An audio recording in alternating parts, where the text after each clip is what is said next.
चिलचिलाती धूप में एक कौवा बेतहाशा आसमान में उड़ता है। उसका गला सूख गया है। पानी, मुझे पानी चाहिए, कौवा चिल्लाया। उसकी आवाज निराशा से कर्कश थी। चिंता से कौवा नीचे पृथ्वी को स्कैन करता है। उसकी आंखें राहत के किसी भी संकेत की तलाश में है। कौवा बगीचे में उतरता है। एक मिट्टी के घड़े को देखता है। वह घड़े के पास जाता है। निराशा में बदल जाती है, क्योंकि वह पानी का स्तर देखता है। ओह, पानी तो है, लेकिन बहुत कम है। मुझे क्या करना चाहिए? निराशा में डूबने के बजाय कौवा रणनीति बनाना शुरू कर देता है। कौवे के दिमाग में एक विचार कौंधता है। कौवा जमीन से कंकड़ उठाता है। कौवा उन्हें एक एक करके घड़े में गिरा देता है। कौवा लगा रहता है और पानी का स्तर धीरे धीरे बढ़ता है। पानी का स्तर बढ़ता है। कौवा स्पष्ट संतुष्टि के साथ अपनी प्यास बुझाता है।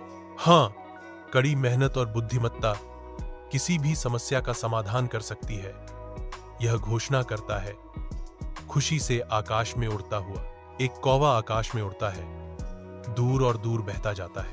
इसकी उड़ान सफलता और संतुष्टि का प्रतीक है।